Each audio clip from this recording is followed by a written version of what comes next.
Hey, ¿qué tal, comando? Sean bienvenidos a un nuevo video aquí en el canal del General Abe. Es así que vámonos con la intro.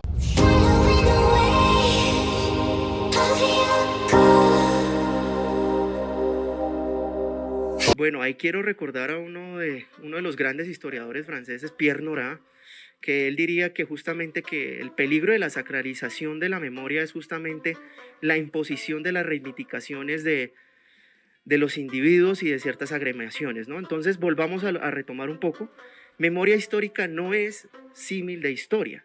La historia es el pasado tal cual como ocurrió, conformada por toda la colectividad. La memoria histórica es selectiva. Eso no quiere decir pues que uno no niegue procesos de victimización y de violaciones a los derechos humanos y demás, pero eso no significa que unas minorías conformadas como lo que podríamos denominar nuevas religiones puedan imperar e imponerse sobre el relato y la construcción total del pasado, que a la final es lo que construye la nación. En esa medida, pues hay que tener en cuenta todos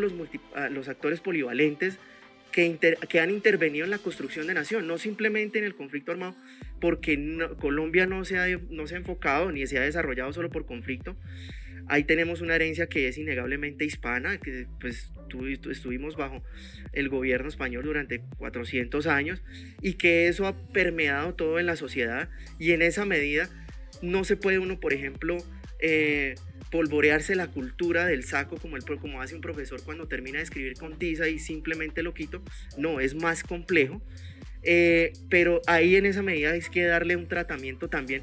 y entender a la memoria como una metodología más para el acercamiento del pasado. La memoria histórica no puede ser entendida como la metodología, la reinterpretación del pasado, sino una más entre muchas, una de las muchas herramientas que tiene el historiador para justamente poder recoger voces, recoger testimonios y poder construir el pasado. Pero como toda historia, y aquí recordando un poco del positivismo decimonónico y teniendo en cuenta el Anglo-Isaac Novos, por ejemplo, hay que hacer contrastación de fuentes, hay que hacer contrastación de relatos. Yo inclusive propongo en algunos de mis escritos que utilizar la historia oral como complemento de la memoria histórica, justamente porque eso permite contrastar relatos, contrastar documentos con los testimonios que se están recogiendo, y que inclusive la historia oral, al implementar estrategias como la entrevista y como diversos tipos de fuentes de metodologías que permiten acercarse a las fuentes, obligan al investigador a tener un conocimiento previo frente a lo que se va a investigar, frente a lo que se va a averiguar. Eso no quiere decir en lo que se podría considerar como falseable del relato que se está recogiendo se desperdicie, no, eso inclusive puede revelar más datos sobre el contexto histórico que se está desarrollando, sobre los sujetos históricos de los que se está investigando. Para todos los constructores de memoria, básicamente si bien hay que tener en cuenta un poco la moralidad y la eticidad que atraviesa la historia, hay que abstraerse un poco de ella, porque si no tiende a sesgar la construcción de pasado. Y en esa medida lo que les invito a los constructores de memoria es a que tengan en cuenta el polivalente pasado nacional, el rico pasado nacional, y no simplemente se enarbole una bandera que presupone unos prejuicios y unas consignas de combate que a la final lo que van a hacer es reducir al individuo a simplemente, cuando hablamos de consignas de combate, a simplemente un militante más, y olvidamos su experiencia como individuos estético-sensorial que está atravesado por el tiempo, que recoge todas estas huellas de su pasado,